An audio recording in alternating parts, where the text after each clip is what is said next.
Hello my dear friends, welcome again my YouTube channel Advik की दुनिया 2.0। आज का टॉपिक है क्वाड्रेटिक इक्वेशन से जीरो फाइंड करना है। यानी कि अगर हिंदी मीडियम से कहें तो द्विघात समीकरण से क्वेश्चन है, कुछ शून्य ज्ञात करना है। यूपी बोर्ड क्लास 10 एग्जाम को देखते हुए वेरी इंपॉर्टेंट क्वेश्चन। तो आइए शुरू करते हैं। क्वेश्चन है आपके सामने 3x² माइनस एक्स माइनस 4। ये क्वाड्रेटिक इक्वेशन है, इसका आपको जीरो फाइंड करना है। जीरो का मतलब होता है शून्य ज्ञात करना है। तो हमें पता होना चाहिए जितने भी क्वाड्रेटिक इक्वेशंस होते हैं उसके शून्यक दो होते हैं।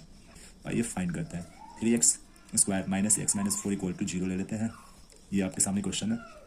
अब इसको सॉल्व करने से पहले हम देखते हैं एक्स स्क्वायर का जो कॉफिशिएंट है, यानी कि एक्स स्क्वायर का जो गुणांक है, और यहाँ पे एक कांस्टेंट टर्म है जिसको हिंदी मीडियम में बोलते हैं अचर पद। तो ये अचर पद और एक्स स्क्वायर का जो गुणांक है ये आपस में मल्टीप्लाई करते हैं साइड में, यानी कि 3 × 4 इक्वल टू आया 12। ये समझ में आया आपको। अब इस 12 को हम क्या करेंगे, इस 12 का 2 ऐसा फैक्टर करेंगे, यानी कि दो भाग में ऐसे तोड़ेंगे, मल्टीप्लाई करने पे 12 आए। हमें पता है कि एक्स का कोई गुणांक ना हो तो एक छुपा होता है, ये आपको पता होगा आई थिंक। अब इस 12 का 2 ऐसा फैक्टर करेंगे जिनको मल्टीप्लाई करने पे 12 आए, और सब्ट्रैक्शन या ऐड करने पे ये जो एक्स का गुणांक है 1 जोड़ने या घटाने पे आना चाहिए। तो यहाँ पे 12 आया।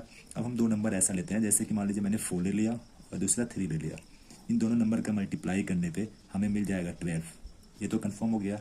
अब इसी नंबर को जोड़ने या घटाने पे आप चेक करेंगे, दोनों में से कोई एक होगा, या तो जोड़ने पे या तो घटाने पे क्या आना चाहिए, एक्स का गुणांक आना चाहिए। तो इसमें इस क्वेश्चन में एक्स का गुणांक क्या है, इस क्वेश्चन में एक्स का गुणांक है 1। तो हम देखते हैं 1 कैसे आएगा। तो 4 - 3 कर देंगे तो हमें मिल जाएगा 1, यानी कि दोनों कंडीशन कन्फर्म हो गया, दोनों कंडीशन अप्लाई हो गया। तो अब इसी चीज़ को हम उठा के इस एक्स के जो गुणांक है ना, एक्स का गुणांक वहाँ पे पुट कर देंगे। तो सबसे पहले क्या करते हैं, 3x² माइनस माइनस तो रहेगा ही, 4 - 3 यानी कि एक्स स्क्वायर का जो गुणांक है 1, उसके जगह पे लिखते हैं 4 - 3। ब्रैकेट क्लोज करते हैं, एक्स है तो एक्स को नोट कर देते हैं, -4 इक्वल टू 0। ये चीज़ आपको बहुत अच्छे से समझ में आया होगा।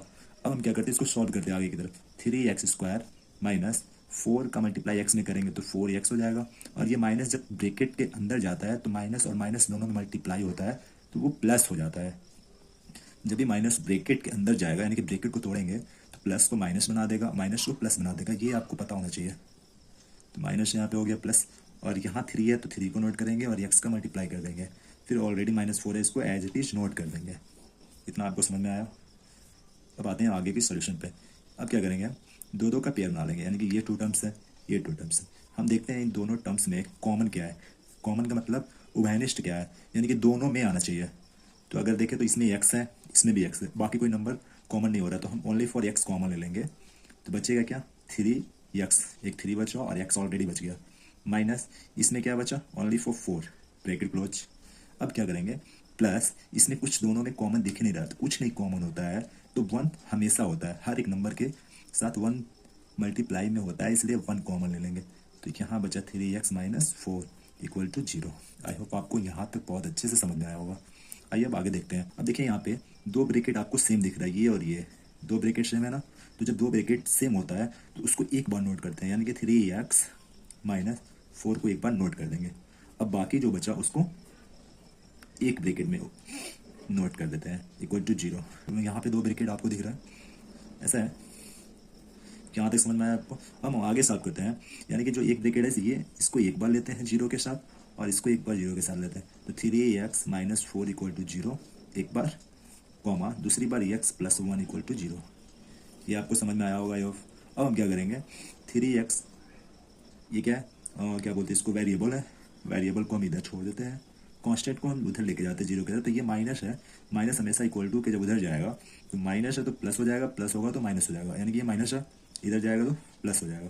अब हमें यहाँ x की वैल्यू फाइंड करना है, x = 4/3। इसी को बोलते हैं 0, इसी को हम बोलते हैं क्या, शून्यक। हमको एक शून्यक प्राप्त हो गया, हमें एक शून्यक मिल गया। अभी एक और शून्यक आएगा, क्योंकि हमें पता है, मैंने स्टार्टिंग में बताया, वीडियो की स्टार्टिंग में भी बताया कि कोई भी क्वाड्रेटिक इक्वेशन होता है उसके 2 0 होते हैं, यानी कि जो भी द्विघात समीकरण होता है, जो भी द्विघात समीकरण होता है उसके 2 शून्यक होते हैं। तो हमें एक मिल गया, एक यहाँ से मिल जाएगा, x = लिख सकते हैं इसको, प्लस उधर जाएगा तो -1 हो जाएगा, यानी कि एक ये वाला शून्य और एक यही हमारा क्या हो गया, फाइनल आंसर हो गया। तो फ्रेंड्स, आई होप आपको बहुत अच्छे से समझ में आया होगा। बाकी लाइक करें, शेयर करें। Thank you so much.